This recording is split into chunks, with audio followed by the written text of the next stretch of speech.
kukulijani kuliji tikudalira inu kuliji Amalawi kuliji Mawa bwino kwa inu nonse tikulandireni ku program yathu ya lelo ya kulinji pano pa wireless ya Times. Lelo ndi Lolemba pa 8 August. Koma bali mpaka 8 August. 8 December 2025 kukumbukira tsiku la birthday. Lelo ndi 8 December 2025 ndi mawanso wabwino mawa okoma umene Yehova watipasa kuti inu ndife tisangalale mu tsiku limeneli. Programi ya kulinji timakhala tikuunikira nkhani zimene zikuchitika m'Malawi muno, kuziunikira mozama, kukhala ndi akatswiri angapo pa nkhani imeneyo ndi kuyiunikira, komanso kupereka mpata kwa Malawi kuti akhoza kuperekapo ndemanga yawo pa nkhani zimene tikukambirana tsiku limenelo. Lelo nkhani imene tikhale tikukambirana ndi nkhani imene inavuta mnyumba ya malamulo sabata yatha, aphungu asanamalize zokambirana zawo makamaka nthawi imene aphunguwa amakambirana nkhani yokuti adutsitse bilu yokuti msonkho uchoke pa 16.5% nkufika pa 17.5% ndi misonkho ina yowonjezera imene yakwezedwa. Ndiye panatuluka MP wina Anthony Masamba amenewa ndikutuluka ndikunena kuti yayi bwanji titapanga consider njira zina usati kukweza msonkhowu Amalawi atha upwetekeka, koma ife aphungu a nyumba ya malamulo nkoyenereka kuti so tidule masalari athu komanso maalawansi osiyanasiyana amene timalandira kuti mwina titha kuthandiza Malawi kunjaku. Nde atalankhula motere Deputy Speaker nanena kuti yayi sopano tu ngati mufuna kuti zitero tabweresani motion mu nyumba ino anthu tikambirane nde tigwirizane kuti kodi titere kapena tisatere. Umu ndi mmene zinalili Amalawi alankhula zambiri pa nkhani nde tifuna tiunikire nkhani bwinobwino kuti kodi nkhani ndiyotani, kulankhula kwawo kutanthauzanji, nanga kumbali ya zachuma kuchepetsa ndalama zimene aphungu amalandira ngati salale komanso ma allowance awo osiyanasiyana, ma fuel allowance, ma transport allowance ndi zina zotero kuzichepetsa zingathandize bwanji chuma cha dziko lino. Nkhani imeneyi ndi imene tikhale tikambirana tsiku la lero, ndipo tachitika mwayi kuti mu program yathu ya lero tikhale ndi Deputy Speaker of Parliament amene wanda Victor Musowa amene akhale akuti fotokozera zina ndi zina kuti kodi zokambirana za aphungu zikachitika motere, muphungu akalankhula motere zimakhala bwanji kuti azikhazikitse kuti zikhaledi lamulo kapena zikhale zikuchitikadi kunjaku. Komanso tikhale ndi katswiri pa nkhani za chuma amenewa akhale akutiunikira kuti kodi kuchita moteromu zikhoza kuthandiza bwanji chuma cha dziko lino chimene pano tukamba kuti yayi sichili pabwino, ngongolenso zachuluka zili ngati kuti tikungogwira ntchito m'Malawi muno nkumatolera ndalama ndi kumangopita ku ngongole. Komanso tikhale ndi kaswiri pa nkhani za ndale George Chaima amene akhalenso akutiunikira makamaka kumbali no ya ndale kuti kodi zimene anayankhula Masambazi ndi zenizeni kapena ndi ndale chabe. Ndiye mu studio muno monga mwa nthawi zonse sindikhala ndekha, ndimakhala ndi mzanga, ndipo lero ndachitika mwayi kuti ndili ndi wanangwa Chafulumira. Mwadzuka bwanji Chafulumira? Ndazuka bwanji lero. Tadzuka munasowa atu masabata apitawo. ya kupuma. Kumapumira kupuma ntchitoyo ukagwiragwira umafunika pena pake ukazitolere kaye mphamvu zibwereremo. Ndipakhulupirira kuti ngati alibe chimene ukuopa pa mpando umene wakhalapomo umachoka bwinobwino ndikubweranso fasukuopa kalikonse. Moti pano tithochoka ndikubweranso. Koma mukamakhazikika upeza kuti yayi kaya muli ku holiday kumabe umazazungulirabe anthu amadabwa kuti akuopa chani. Ena makalo chipo chimakale kuti ungosuntha basa bana ikapo. Zinthu zipezeka kuti zaonekera. So kawiri ndi bwino ndithu ukapuma, so china ndisowetsa papa ndi mapuma kaye pang'ono. Chabwino. tathokoza kwambiri komanso monga mwa nthawi zonse ndafotokoza tikhale ndi atolankhani athu madera osiyanasiyana nawonso kucheza ndi amalawi kuti apereke ndemanga pa nkhani imene tikukambirana tsiku lalero koma nkutheka kuti ena sitinamve kuti kodi phungu ameneyu analankhula zotani ndimafuna tingomvera pang'ono kuti kodi phungu ameneyu anayankhula zotani ku nyumba ya malamuloyi tikatero tikhaleno tikubwera ndi akatswiri osiyanasiyana kuti atifotokozere kuti kodi zimene analankhula phunguyi zikutanthauzanji kodi ndi zenizeni kapena ayi koma ndisanatero ndisanaponya apapa zimene analankhula phunguyi wanangwa mwina unamvetsera bwino lino tangotambasula kuti amalawi amvetsetse pamene pakuchokera nkhani imene anayankhula Masamba. Pamene pakuchokera nkhani imene tisayiwale kuti ulendo umene nyumba ya malamulo imakumanayi kunali nkhani yayikulu imene inayimapo nkhani imene inali yokhudza misonkho anduna zachuma Joseph Mwanamveka analengeza zinthu zingapo zimene zikusintha misonkho yosiyanasiyana imene ikangokhazikitsidwa amalawi akuyenera azipereka muli misonkho yambiri ngati VAT kaena madivati muli mati menemo muli misonkho yokhudza mabeti malenti ngakhalenso masalari imene timatipeyi misonkho imukayunikira kwambiri kuoneka kuti ndizosabisa kuti ndi misonkho imene ipweteka anthu osiyanasiyana amene amapereka msonkho monga kupeyi anthu amene ali above 170 amva ndithu kuwawa VAT nayonso yabwera atayikweza ndi 1% papepala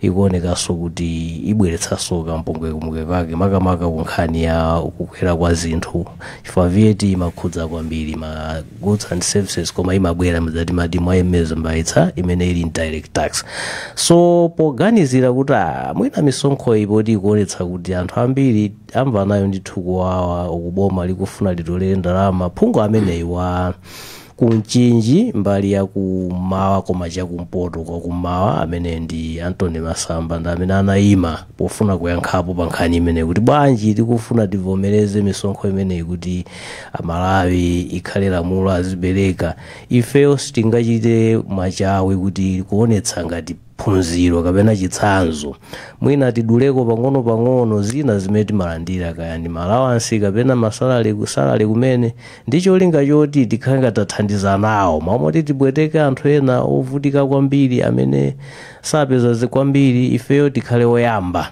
kuperekapo podulako zimene timalandira so chachikulu chimene analankhula phungu ameneyo ndi chimenechi chimene monga unanena poyamba mudza wachiwiri kwa nyumba wa speaker wa nyumba ya malamulo anapempha kuti ndiye mwina likabwere ngati mwina bilu yoti azayikambirane anthu kuti kodi ndizoyenera kuti achepetse zina ndi zina zimene iwo amapeza akamagwira ntchito yawo ngati aphungu a nyumba ya malamulo. Yetu pamene pachokera nkhani ndi apa titamva kuti kodi iwowa analankhula motani mnyumbayi. First Deputy Speaker, sir, we are privileged enough as members of parliament. We are getting salaries. On top of salaries, we are here getting fuel cards. Why can't we consider reducing our salaries for us to make savings that should be channeled to these people?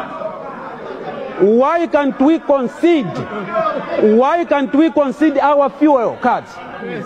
Why can't we consider our fuel cards? We are here introducing punitive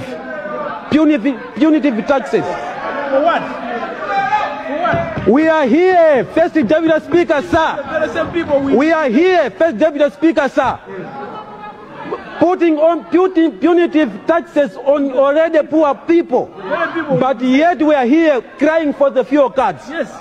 What message are we sending? Are we not mediocres? Are we not ashamed of ourselves? Yes. Are we not greedy? Yes. Why do we complain then?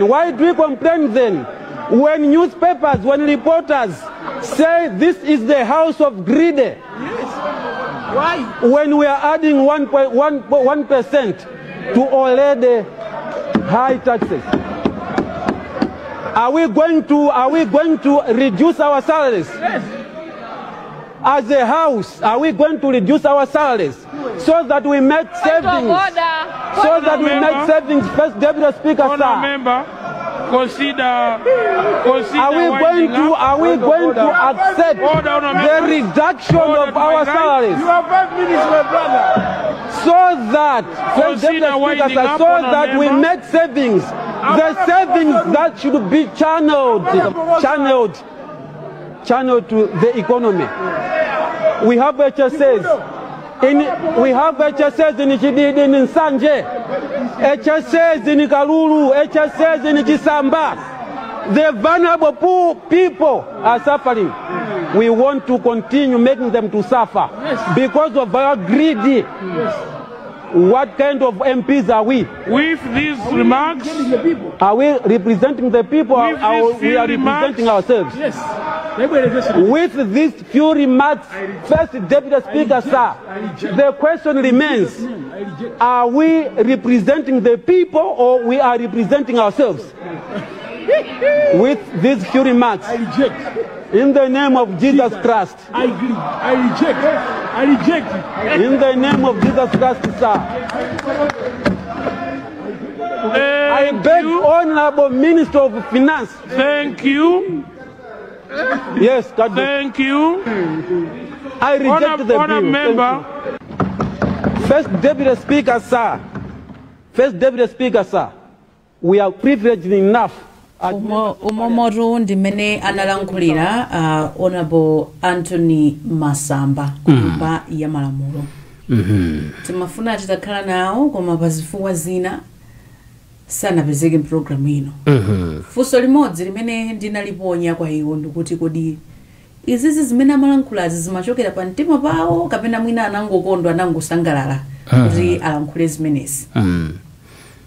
Koma nyakewo amati yayi ndi zapasi pa mtima. Komano akabwera no a First Deputy Speaker kuzatilankhula kuti kodi ma procedures amakhala otani, kodi phungu amene ameneka achiteso motani after atalankhula zimenezi kuti zitheke, pamene mwina tikhale ndi chithunzithunzi kuti kodi zinthu zanalankhuladi kuti zinachokera pasi pa mtima kapena nangolankhula zapamwamba. Wamvatu wanangwa alankhuliramo ukutolapo zotani zikutanthauza chani pakulankhula kwawo? ndinene kuti nkhani ndithu yoyima pangapo. Poyamba titsindike pano kuti ndalama zimene tingatolere aphungu a nyumba ya malamulo atachepetsa kaya masalale kuchepetsa maalawansi sikuti ni ndalama zochuluka zimene zingasunthe kwambiri bajeti ya dziko lino. Komano nkhani yagona mwina pakuti wani pachichewa timanena nsonkha adang'amba thumba kuti kangachepe kamene mungatolere pamene zafika dziko la Malawi kalikonse kamene mungatolereko kakhoza kuthandiza pena pake. Koma nkhani inaso mwina ndiyambe mukuti mwina chimene chikutivuta ku Malawi kuno ndi chinthu chimodzi. Ku Malawi kuno anthu tikusokoneza tikuona ngati kuti malamulo amapangitsa kumvera. Komano kafukufuku okwanira anaonetsa kuti malamulo sapangitsa kuti anthu akhale omvera.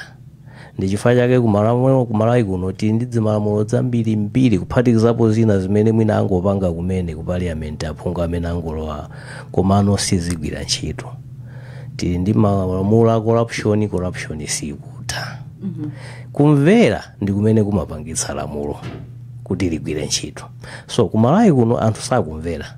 Ndi chifukwa malamulo athu akulephera. Chimene sakumverera ndi chani? Chimene sakumverera chifukwa choti amene akuyenera kuyendetsa lamulo sakuonetsa chitsanzo chabwino. Ndi anthu anafika poti pomano kuti inuyo ukuku mukuba. Ndi ifeyo choti tikamverera mulo ndi chani? Tikamanena anthu kuti anthu akungoyenda njinga za moto panda zipewa. Anthu akutengana njinga moto anthu 100 anthu asamadziwa.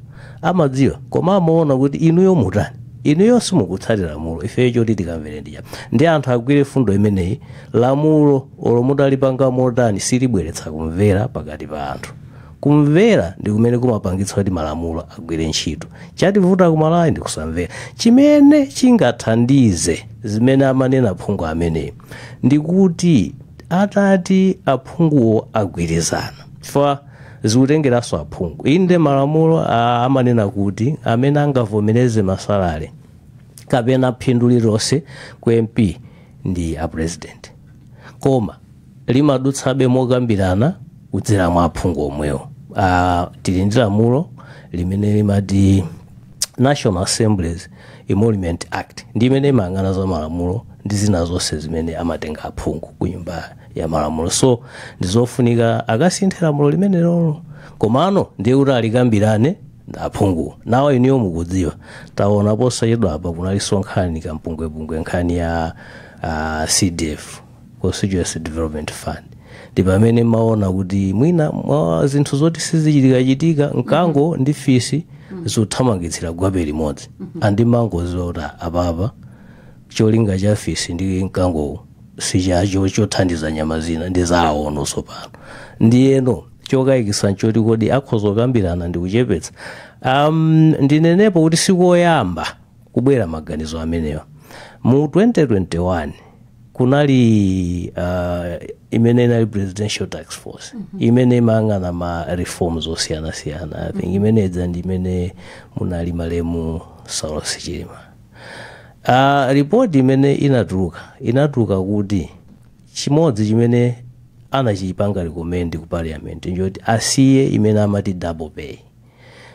pay imabwera bwanji anthu amatenga sitting allowance akapita ku parliament komano omwewonso amatenga salary so zili ngati iweyo ndi inereya mmene tabwera panopa tikatuluka akatipatse kena kake pamene ntchito yathu ndi imene tikugwira pano so mwachidule ndingonena kuti chimene amatanthauza Masamba yoti tioneke kuti ndife anthu amene tilopanga malamulo tikhozoyendetsa malamulo pofuna kumva kuwawa limodzi nda Malawi pa nthawi imene misonkho ikubwera iti wapweteke fa misonkho ndi wapweteke ngati ndipatsidwe mpata kutsogolo kundikhoza kulongosola kuti kodi kutanthauza chani pa moyo wa Malawi chabwino ndathokoza kwambiri wanangu apo tiyambira moteromo apa zikuoneka kuti magesti athu onse tili nawo ndithu pa line ipa tiyambe ndi a first deputy speaker a Victor Musowa mwadzuka bwanji olemekezeka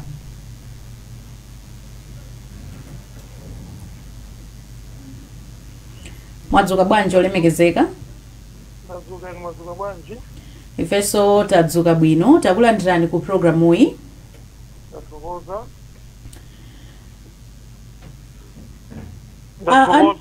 Anthony Masamba anadzuka mnyumba ya malamulo kulankhula ndithu nkhani kuti bwanji titaunikanso kupanga cut ma benefits athu ngati aphungu a nyumba ya malamulo ma allowances amene timalandira komanso salary kuti kuwawa kumene Amalawi akumveku nafenso timve nawo tikaona ma benefits iwo amene tafufuza mukufufuza kwathu taona kuti ma MP amakhala ndi ma allowance house allowance security allowance utility allowance fuel allowance drivers pamenepo amakhala ndi allowances kuphatikizapo salary yes timafuna titadziwa kuti kodi zimene anakamba Masambazi munayankhula kuti ngati mufuna zimenezo mubweretse is it you say the motion mu parliament muno kuti the private members motion to move the house ndeti mafuna mutifotokozere bwino kuti kodi zimatani phungu akalankhula motero kuti zinthuzo zichitikedi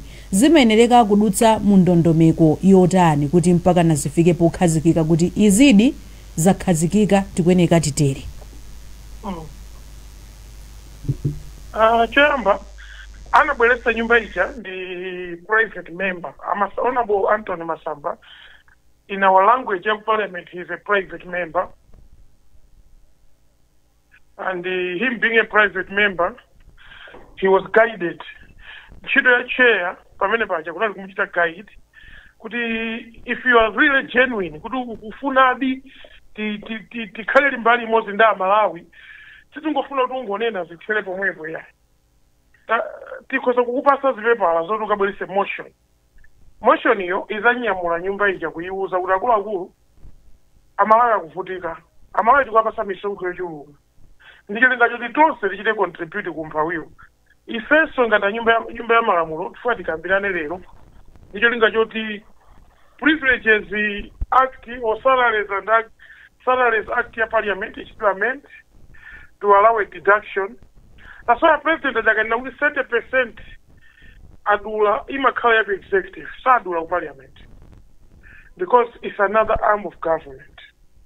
So amasamba abela ndinkhani yonena kuti ndikuona ngati nafeso tilile nda Malawi ndipo ndinagwirizana nawo tinawavumera ndipo ndinawauza zoti iwo wabwerere motion tinawaphunzitsa ma MP osaja mmene angalimbere motion komanso tili ndi department yonse ku parliament imene imapanga mabilu motion kuti thandizira ndiwo achatabwesa nkhani yawo ija sinenera kungofa faka nakhala kuti tawaphera ufulu wawo mchizungu cha ku parliament ndi kuti amuchita gadi ngoza kuona kuti nyumba ija inali yogawanikana kwambiri ena amasapota ena amaoneka kuti sakugwirizana nazo koma ndinawapasa mwaya masamba kuti amasamba tabwerani mutenge zipepala zoyenera kuti mupange motion imene ija payo kasingangodusa imene ibwere lika bill ka private members bill kakang'ono mwina just 2 clauses or 3 clauses ya bill yesikhala bill yaitali ikhala ngati bill ija yadusa ya CDF ma clause awiri yeniyeni koma ija inali constitutional amendment pamene iyi ndi bill yaing'ono kwambiri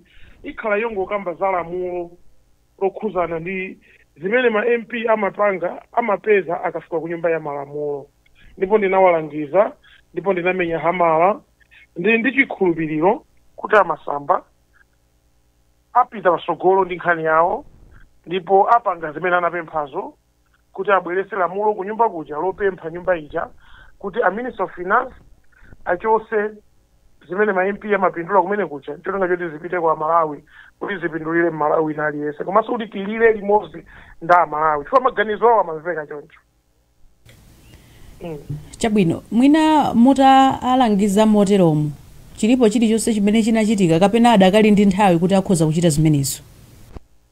Nthawi adakali nayo koma sinangalamulo lija la misonkho linadusa ndipena pofaniza kuti zimene ananena zichata serious ngati muone nkhope yawo imene amaonekera anali ndinawapasa nthawi sinachite disturb chifukwa chena kuti MP akazuka ife ma presiding officers ma speakers timaona munthu kuti akupanga zocheza kapena ali serious ndetsana mususe ti kapena kuyankha timamudikira kaye ndaja tinawapasa nthawi yokwanira kuti alongosole zimene akufuna chifukwa iwaja ndi MP wanyuwani koma akudandaula kuti Amalawi tiwakwezera misonkho bwanji mmalo mwakwezera Amalawi ifeso tidulidwe aphungu a nyumba ya malamulo ndinapasa nthawi alinayo koma amayenera kupanga zinthu mwachangu ngati ganizo lawo lili limenelo anayenera kupita ku office kwathu kumeneka kumaene makaliki athu apase form ya motion yoti alembe motion yawo still yalitali mizera mwina itatu yokha komanso savutika kusakasaka lamulo chifukwa tili ndi department yonse imene iwasakire kuti lamulo lake loyenera kusintha ndiliti loyenera kuchita amending ndi pati akanalemba kameneko tikatha kupezeka kuti simene analemba ananena lija pa private members lachinayi lake tikatha kudutsitsa lamulo limenelo akanakhala kuti iwowo alemba koma ngati akulemba tiwapemphe kuti apange machawi kuti chinthucho chibwere February uno aphungu akamakumana ku nyumba ya malamulo pa nkhani ya budget chifukwa ndi ganizo la iwowo phungu aliyense ali ndi ufulu wake tizaone kuti aphungu azayankha mwa mtundu wanji pakuvota pa chinthu chimene amasamba apempha. Chabwino tisanachoke kwa inu timafuna tidziwe kuti ma allowances amene ali apa sikuti ma allowances amene ali apa ndokuti amalandira phungu mwezi wina uliwonse ma fuel allowance fuel phungu alesa malandira mwezi wina uliwonse pachatu phungu kumalawi kuno sakhala kulilongwe phungu tu kumalawi kuno kulibe ku office yake okay maiko athu onse amsadiki muno akati ku Mozambique maphungu onse amakhala ku Maputo amakhala ndi nyumba ya boma ku Maputo amakhala ndi galimoto ya boma ku Maputo sakhala ku constituency kwawo kumalawi kuno vice versa phungu aliyense amakhala ku muzi kwawo ndi zimene fa parliament tikuziwa ndeti mampasa fuel chilunga chino kuti azikaenda ku constituency kuja mkoza kuno pano pali ka housing allowance kapunguyo pali fuel pali I think one of the allowances is driver amene tinchizungu chake amachidwa kuti chauffeur pali security I think yani 100 or 200,000 security allowance ya pungu apa ndili nazo pakuoneka 500 chakuti ngati security allowance sindikudziwa ngati zilizoona izizi koma pali 500 chakuti security allowance no actually imakhala around 200,000 ngati sana ikweze I can assure you koma ilipo security allowance fuel allowance 1 chakuti million 1 million, yes. 1,200,000 something, 1,400,000 something for the months. Tima hapasi. Ndipo amapasidwa. Nkhani yake ndi imenezi. Aphungu akuma nyumba ya malamulaka na khala mulilongwe muno. Mukaza kuona kuti ine pamene anandisankha speaker, sindichitaso benefit zonsezo. Oh. Wa security amandipasa wa security. So sindikuyenera kulandira security allowance.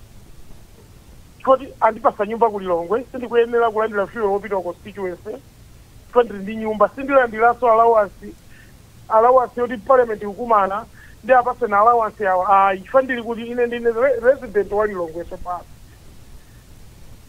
munjira ina parliament yathu ikanakhala imasatira zimene amapanga ngati ku Zambia, Zimbabwe, ku Mozambique zoti maphungu aja azikhala ndi hostel kuno kulilongwe kapena nyumba imene angasamusire mabanja awo ndikanakhala zophweka kuchita deal ndi democracy yathu ikanakhala yophweka chifukwa aphungu aja amabwera ku Lilongwe kuzangokumana ku committee kuzakumana ku sitting ya parliament ndesi mavuta kuti akakhala kuti tiwasunge kuti ndesi choti na kuti kuwasunga kulibe timapasa ndalama zoti akayang'ane malo ogona akayang'ane zama security yawo koma izi zimachitika mwezi ndi mwezi ndipo ndizoona pochita consume zimene mafuta ndekuti twinu mmalandira ya nditu ngati palibe zonsezi apa MP akulandira ndalama yopitirira 4 million pa mwezi inu mulibe allowance onsewa koma mukumvabe kukoma ndekuti a speaker a first deputy speaker second amakhala ndi ya nditu eti ndiponso ndikanaziwa kuti zimakhala malandiridwe yake amenewa ndikanakhala ku phungu konkuja musaname a first deputy speaker zimene ndikumisa ku phungu kuja sindikulandira nawo mafuta kodi ine ndili ndi galimoto imene ayithira kale mafuta mumayenda ndi kadi kale ya mafuta osati ndilibe kadi wina wake ali nayo amayithira galimoto ipaliponse pamene ndafuna mafutawo ndikanena kuti ndilibe mafuta ndiye ndikunama wanangu akunena zoona a deputy speaker munena zoona galimoto yanga panopo yolemba para 2 imene mafuta yake imathiridwa ndithu mene imathiridwa ya nduna famujanina kuti nduna azichepesere mafuta sikuti amalandira kashiya koma ali ndi munthu mgalimoto mwawomo ngati ine mgalimoto mwanga ndili ndi wachitetezo ndikuti sisanga ndipasa ndalama yachitetezo ali naye kale ndipo amamulipira ndi wa polisi ndili ndi driver chauffeur amandiyendesa ndikuti sindingalandireso ndalama ya chauffeur chifukwa ndili naye kale driver andipasa ndili ndi galimoto ya boma chabwino ndi zingati zimene niyo mumalandira ngati first deputy speaker pa mwezi sinangasalale za mboma aliyense amadziwa kuti grade chakuti zilipo pa internet zanu zingati zanga is ranging from 5 to 6 million kwacha akandidula msonkho ndikuti ndimalandira 4.8 or 4.7 million mwamvatu salary ya first deputy speaker kwambiri ikulu ndi kuli allowance kumeneko kuli allowance nikamafusa fusolo ninaso mufuse kuti kodi CEO abungwe ya jama ndila ndalama zingati bungwe lake liti lina lililonse la boma la boma losakhala boma sitingafuse samapanga ndalama okha la boma lina lililonse la boma mungofusa kuti amalandira ndalama zingati chabwino pasinanga ife aphungu ndikanyama kamene kamadedwa mziko muno osati masewera enafe timangomasukulu sikudedwa ineyo chandisangalatsa nchoti mukuzindikira kuti kuli masiwo aboma amene akulandiranso mosakhala bwino si ntchito yanu yofuna kukonza zimenezo ntchito yokonza salary ya aphungu ya CEO ni ntchito ya parliament.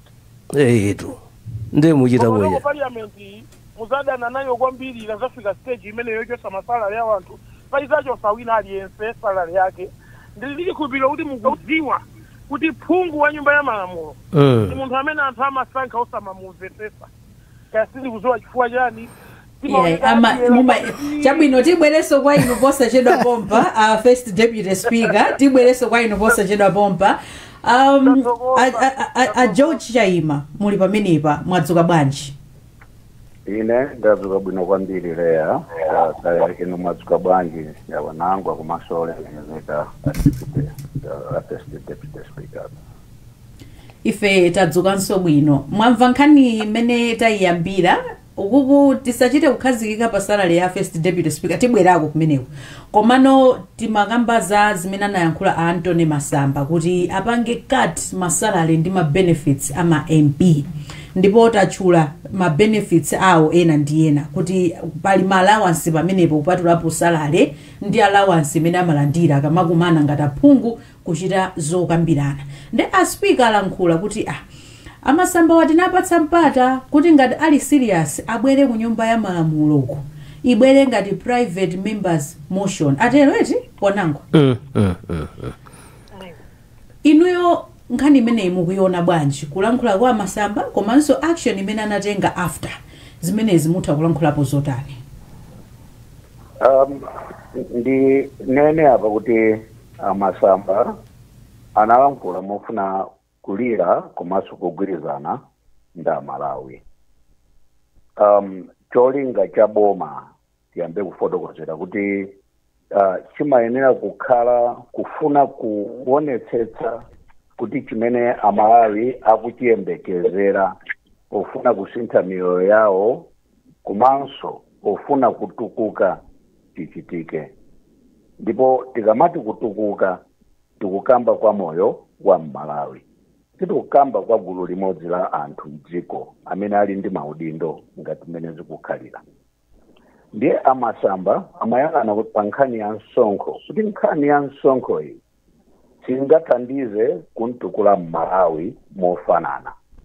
Amene azikhala kuti akutukuka si Amalawi amene amapeza ndalama movutikira koma imene akhoza kumapindula ndi kumatukuka ndi awa amene amangopatsidwa zinthu monga mmene afotokozera moona mtima a first deputy speaker. Ndathokoze kuti ayankhula in a very honest manner kusonyeza kuti zilipo zinthu zina zimene amapindula mosayenera kuti azipindula chifukwa zimene zazo amapindula mopondereza mtundu wa Malawi. Ndi Amasamba aja amanena kuti izi tikuzipindulaso izi mopondereza Malawi bwanji timbwezereko Malawiyo kuti nayeso azimva kukoma. Umenewo ndimaona ngati kuti ndi mchitidwe wabwino umene ukhoza kuthandizira kupititsa patsogolo miyoyo ya Malawi mofanana. Ndingatenda kuti maganizo amenewo mmene anenera first deputy speaker Amasamba akatsatirano ndondomeko yoyenerera nkukapezeka kuti ku parliament kuja kuli anthu ambiri woganizira Amalawi osati kudziganizira iwo wokha. Ndiye kuti kupempha kwa Amasamba m'malo mwa Amalawi kukhoza kutheka. Koma tsiku limene adzakambirane nkhani imeneyi nkudzaona kuti ma MP ambiri asankha kutsutsana ndi Amasamba. Ndiye kuti tizindikire kuti mdziko muno tili ndi atsogoleri amene sakonda Amalawi koma amadzikonda iwo okha. Chotandaulitsa chakuti ndi Amalawiwo amene amakhala kuti akhulupirira nkuwasankha kukayika maudindo mmene muja kukayimirira liwu la Amalawi. Ndiye chimene funa kutanthauza chakuti dziko lino kuyenera kukhala anthu amene tingathe kukhala nacho chikhumbokhumbo ofuna kulitukula dziko wopanda kuyang'ana kwambiri pa zinthu zimene zikhoza kupondereza Malawi. Kutanthauza kuti tikamapanga malamulo chifukwa msonkho wotu likukhala lamulo chifukwa anayivomereza ngati ku nyumba ya malamulo ndiye kuti tikamalolera malamulo ena amene sitikumapatsano chidwi. In other words, ndikhoza kunena kuti if we have no regard for objective laws and conditions for our people, ndiye kuti amalawi sangapite patsogolo miyoyo yawo. Amene azipita patsogolo ndi omwewo amuso wawo ndi gulu lawo limene alisiya kumbuyo, zomwe zilitomvetsa chisoni kwambiri. Ndipo ndimafunanso ndinene kuti pamene a president azikhala kuti akulandira mabilu ngati amene wawa, a president awa APM abwera ndi masomphenya abwino kwambiri atsopano. Akamati atsopano ndiye kuti aona pazakale zoyipa zosachitika bwino, ndiye akhoza kuzitembenuza ndi kuzikonza nthawi ino nkuchita bwino. Chimene chikutanthauza nchakuti pamene abwera ndi masomphenya atsopano, a president ali ndi mphamvu zonse zovomereza lamulo lopondereza m'Malawi kapena kulikana. Chimene ndikutanthauza apa nchakuti lamulo mabila amene apambana akabwera pa tebolo ya president aone ndi diso la nkhwazi yoona patali imene ikhoza kuona kuti lamulo ili likufuna kupondereza Malawi ndipo likhoza kundilepheretsa kutsogolera Malawi ndi kutukula miyoyo yawo ndilikane. Ili likhoza kuthandizira Malawi kupita patsogolo ndilivomereze ndipe. ATM has got nothing to lose. Atakhala kuti akutsutsana ndi malamulo amene afuna kupondereza Malawi. What he has is a gain. Akhala ndi legacy yabwino kumene akupita kutsogoloko kuti wathandiza kuchotsa Malawi mu mphawi ndi kubweretsa chitukuko. Vuto lalikuluso limene timaliona ndakuti we are stuck up in the old philosophy of running government affairs. Tinakhazikika mu chinthu chomwecho kumaganiza kunena kuti tikamati chitukuko kapena boma kupita patsogolo ndi kuti likhoza kutukuka ndi ndalama za misonkho zokha. That's old philosophy. It's time we need a new philosophy of developing our government and our country. Tathokoza kwambiri achaima tibwerenso kwa inu. Ayi chabwino ndakumvani. Koma ndimadandaula ambasulira kuti azitsekuka maso. Koma nosinanga paja timagawa nthawi kuti aliyense alankhuleko mu programu we. Zose matero chifukwa kuti ndimazindikira ndimafuna nthawi. Koma ndimafuna Malawi chizatsekula maso. Zezatsekula so maso aziona mmene dziko limayenera kuyenderetsedwa. Zona. Chabwino tikulandirenso ni Marvin Banda katswiri pa nkhani za chuma. Tumukwampirilea. Mwamva mene anthu alankhulira pano. Timafuna tidziwe inu ngati katswiri pa nkhani za chuma. Kodi dziko limene lilili pamene zafika apa kumuchosera alawansi kapena salary kudulako kwa MP zitha kuthandiza kubwezeretsa chuma cha dziko lino kapena zinthu zina zake zitha kuyendako tikachepetsa zimenezi?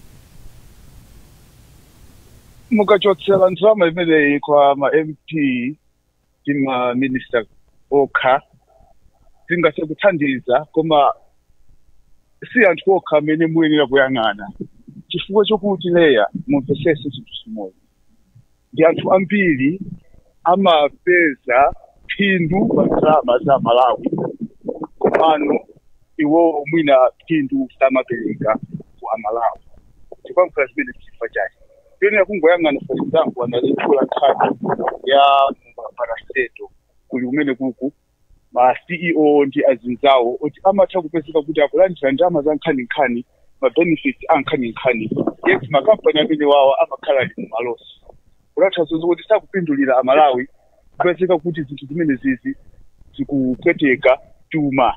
Now tikayang'ana ndalama amene tingathe kuchotserachi titati tiwonse pamodzi chifukwa chokuti tiyenera kumvetsetsa kuti Amalawi akulira chani. Amalawi akulira msonkho. Now msonkho ndi chinthu chokuti tingathe kuvomerezedwa kapena kukadidwa ndi kimilana mkulira bwana Chaima. Komano tikayang'ana pa nkhani ya ndalama zimene tikachopanga state kama zokuti tingathe kuthandiza pa nkhani ya msonkho ayi tingathe kuthandiza pa nkhani imene yawo chifukwa chokuti leya ndiye kuti Amalawi 4 million akuonera tingathe kukolola akhala akufunika chithandizo kwambiri.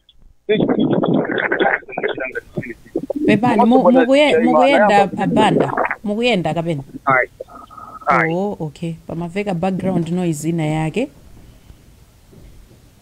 Alright, ndikunena kuti bwana Socha imaso anazakamba kupang'ono amayamba pankhani yakuti ndi njira zambiri zina mene mungathe boma lingathe kupanga timati resource mobilization kapena kupesa chuma chifukwa tikamakweza misonkho pa nthawi yokuti amalawi akufinyika zikuonesa kuti zimene zizindi kuthanzi chifukwa pali njira zina zambiri mene tingathe kuchita leya. For example, kuli ajawa amene timapasa mphamvu za magesi kuti azipanga produce zinthu mene amapanga export. Anthu amene aja mphamvu zina zija timatenga ku makampani oti timalipira ma dollars. Yeti Eskom ija imapezeka kuti ukukuli kwapanga bill anthu makwacha. Napo ene upoka disparity kamene kaka kamapangisa kuti aziluza chifukwa kuti iwacha amayenera alipire ndalama ya dollars. Kupanga bill ma exporters mu dollars ndi chinthu chokuti chingathe kuthandiza pa zinthu ziwiri. Forex izibwera komanso Eskom izikhala ndi kutheka kubweza ndalama tanguiza ngati chisanzo chimene chocho. Komanso pali njira zina mene tingathe kuyang'ana. Anakamba pa nkhani ya tourism pa ATM strategy ija. Chinthu chimodzi mene chimafunika kukambidwa pa nkhani ya tourism mene chimayenera kupangidwa emphasize kwambiri chokuti tourism sector timayenera tipange kuti ikhale in foreign currency base. Anthu onse mene akuchoka kunja kubwera kumalawi kunoko azipira mu forex kuma centers acha ili kukhale ma regulations okhwima bwino kuti ndalama ija izionesera kuti zikafika kumalo kuyenera kuti forex chaso tizipanga boost. Chifukwa chimene chichi chikapanga chonchi ndekuti tikayipanga limit ndalama ku government izitha kukhala ni ndalama zoti ingathe kugwisa ntchito. Nawo zimene zimathandizanso kuti fiscal deficit ija ikhalire kutsika pang'ono chifukwa kuti budget ya chaka chamawa ikamapangidwa pasi kumakhala kuti deficit. Ene zimene zije zimachitika chifukwa kuti mukayang'ana pa ndalama mene imatolera mene zimalowa mu budget ija ndalama zambiri zimakhala za misonkho. And now misonkho imene yoyo anthuwo ukamafinya ndi misonkho itanthauza kuti opanga business ndekuti azikanika kulemba anthu ifoti uwonso makosti awo akukwera. Timafuna no mwina mu mphindi yochepa mungoyankha kuti zimene ananena Anthony Masamba zokuti apange cut salary komanso ma benefits ama MP ndi kuyimitsa kuti msonkho usakwere ndi 1%. Mwina mukuona kuti zikuyenereka zonse zipite limodzi kapena mwina tingogwira ichi chiyayi? Ziyenera kupita limodzi chifukwa chokuti Daniel kale leya kuyambira kuti chinthu mene chingapweteke kwambiri amalawi apapa ndi msonkho umene uwu. Komano tiyenera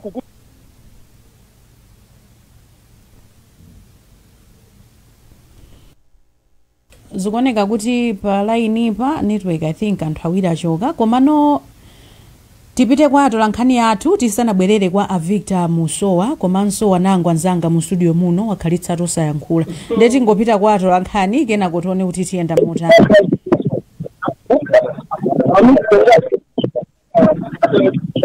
Wadzuka bwanji Vinjelu kuchitipa? Wadzuka bwino talankhula ndi Malawi amene uli naye kumeneko? Andi naye apapa ndi anthe nayo toyamba tiziwe zina zinalangani ne actually mapapa kodi nkhani yodulapo salary ya ma MP mukuona kuti kuthandiza bwanji dziko lino la Malawi? Kwa ine ndikuona kuti kwazathandiza bwino kwambiri kwa zina zambiri kusowekera kuti tingagula mtengo wabwino ndikuona kuti mwina ndalamazo zikoza feeding namo zinthu zimene tizigula mtengo wabwino. Leya zimene wayangera kuchitipa chabwino tathokoza kwambiri Vinjelu kuchokera kuchitipa. Zikomo kwambiri. Zikomo. Mphaso Mbang'ombe wadzuka bwanji kuchokera kudowa? Ndadzuka Leya mwadzuka bwanji Blanta yako? Ifeso kuno kwacha. Tacheza ndi Malawi amene uli naye kumeneko. Yayi pano ndi naye mmodzi amene ndithu adaitepo ndemanga pankhani imeneyi. Bwana tatuzani dzina lanu komanso kuno tikulankhulana kuno ndikuti? Ine Cedric Andrew mudzimacha komba kumpanera. Ya nkhani yakudula kwa malipiro aphungu kuti athandizire kuti mwina nkhani ya chuma ithe kuyenda bwinobwino malingana ndi mavuto amene dziko lino likudutsa. Inu ngati nzika nkhani imeneyi mwayilandira bwanji imene amasamba anapereka ku nyumba ya malamulo? Amasamba mfundo omwe anapereka mfundo yabwino kwambiri yoti pamene pali ganizo kuti masala adulidwe ayambire kulikuluko kumatsika kumusikuno. Komanso amene poti ndi pempho kwa amene akusunga amene azasunga zololedwazo kuti azazisamale asizango kuzigwisa ntchito mosayenerera. Akazalende kuti palibe ndi programu isi agwira ntchito saoneka phindu lina lililonse kumachitikapo. Inu ngati nzika mukuona kuti kudulidwa kwa masala ameneko kuli ndi phindu ndithu ku chuma cha dziko lino? Kudulidwa kwa masala ukukuku phindu lene sikuoneka chifukwa choti anthu amene akudulidwa masala lero ndi anthu oti mabanja mawonso thandizo ikuchepa pamene ali pakalikirira kufuna matenda. Kudulidwa kwa aphungu ndikufunsa kwa kuti aphungu kuti atadulidwako ndalamayo kuti mukuona kuti ndalama imene ithandizira china chake m'dziko la Malawi? Ndalama imene ikadulidwa kwa aphungu ndalama yochepa koma singatachire china chake m'dziko la Malawi. Chabwino Leya ndi mmene aperekera maganizo awo akulu amene nakumana nawo malo ano. Chabwino ndathokoza kwambiri. Wanangwa wamva mene alankhulira Malawi. Komanso muja mene alankhulira First Deputy Speaker. Iwo kuza kulankhulapo zotani zisanabwerere kwa iwo? Ineyo chimene ndingalankhulapo ndi chakuti chikundisangalatsa kuti kuyambira amuso awo ndi ena tikugwirizana kuti dzikoli ndilosauka. Ndi chifukwa chake takwanitsa kuyika misonkho yoti itsitse malipiro a Malawi. Zinthu zimene sindikukumbuka kuti zinachitikapo solidi kaya mbuyomu. Komano tikamafika miyezi inayi malipiro amba kutsika chifukwa cha misonkho imene yapangidwa especially ku peyi. So pano ngati tavomera kuti ndife osauka, tiye tonse tiyende moti ndife osauka. Ananena amusowa kuti kuli zimasalale okhatu zodabwitsa zimabenefits zodabwitsa kumasiwo amapalasteto. Ineyo ndimafunsa ndazo kuti anthu atimapatsa zimenezo chifukwa chani? Chifukwa dziko lindi wani ndilosauka. 2 ananenanso abanda pasilodi anthu opeza kuti kampani imene akutsogolerayo sikupanganso phindu lilonse. Nzeru zawo zoyendetsa kampani yonso zochepa. Ndiye chimene tizapangira kuti azikhala ndi zimasalale, azikhala ndi zimabenefits zazikulu, justification yake ndi yotani chifukwa anthu andiolephera. Komanso dziko silinafikepo, tikadzafikapo tonse tiye tizanjoye nthawi imeneyo. Pakali pano ndikanakonda kuti tonsefe tizichepetsere mwachepetsera anthu osiyanasiyana komanso akuluakulu amene wapulasa amusowa tiye tizichepetsere tizanjoye kutsogolo kutonse tikazachita bwino. First Deputy Speaker. Ndikumvani ndithu. Timafuna tidziwe munanena kuti ndizotheka kuchepesa masalariwa kaya ndi amasiwo kaya ndi ama MP koma pali ndondomeko imene imayenereka kuti isatiridwe. Tatiuzani kuti ndondomeko imeneyi ndiyotani komanso Malawi akhoza kulowapo motani kuti izi zitheke kupatulapo eni ma MP zimene Malawi akuona kuti koma ma MP angalole kuti masalari awo kapena ma benefits awo achepe. Chayamba ndinene kuti Malawi ajayankhula jandawamva. Chachikulu chimene chili ku Malawi kuno mwina ndikusamvetsetsa ndithu. Ndimafuna ndinene kuti aliyense Malawi msonkho uja wamukhuza, wina aliyense kuphatikiza MP, koma nkhani yonena kuti tifuna tichepese zolandira za anthu aku Malawi mpaka kugwira ntchito ku bomafe. Zimabwera ndi lamulo. Kukakhala ku executive president wanena kale kuti ku executive arm of government wanena kale kumene kunena kuti 30% on fuel, travel, achepesa zambirimbiri. Kumeneko anthu akupereka. Ku parliament, ku judiciary, ndi kumalo kwina konse. Travel ija ukhaija yatikusa. But travel is controlled pamwamba kwambiri. Because akunena kuti ndithu ife chiwinire muja. Ku parliament ngati kula anthu amene abaya mtambo ngochepa kwambiri. Mwina committee yoti ili funded ndi mabungwe yakunja. Koma pa nkhani ya salary ni nkhani yofunika amene anayiyambacho abwere ndi lamulo. Leya ndimafuna ndinene kuti makobiri aphungu wa nyumba ya malamulowa akuoneka ambiri lerowa. Lero ndikunena pano ambulance yake ifika kumene mulilongwe munomu kuchoka kumulanje. kuzatenga maliro aja kunena kuti salale ichepe aja salipira china chilichonse. Ntchito imene phungu wa nyumba ya malamulo amagwira ku Malawi kuno ndimene sikumpangisa kuti mukamakamba zimene zazizuma 1,300,000 kwacha lero lokha ndi nyamula maliro amodzi. Abale awo ali pa ntchito safuna onyamula koma MP anyamule. Koma MP ndi anthu amene akugwira ntchito zosenera kugwira MP ku Malawi kuno. Ndife ake mumamutenga MP kukhala ngati wankhanza pamwampasa ntchito. Siku limodzi anthu amagula mabokosi 9 solovo kuyika maliro m'mizimu. MP pano ndi nani government organization. So zimenezi. Mpaka na nani government organization. First Deputy Speaker. Mpaka nani government organization MP. Ndipo aphungu ambiri pano ndi NGO chifukwa ntchito yawo yangokhala mungopanga social transfer. Kungolandira ndalama. Mutati muone phungu amene waluza chisankho chatha chichi. Pana kwenda wapansi. Ino mogeza kuti analibe nzeru. Anali nazo. Koma ndalama za phungu sizikhala nthumba. Zonse zimakhala ambiri akuganizira kuma constituency kwawo. Amapepesa maliro siku ndi siku. Amapita kuziliza. Amapita kuchinamwali. Amapita ku ukwati. Amapita ku ufumu. Oti itana ake nda bandali apawa. Achayimawa. Ndamene amati itana ife. Kuti bwerani kuchali chikwatu. Ngati tisapite ndi mulandu ndithu. Tizayiona vote.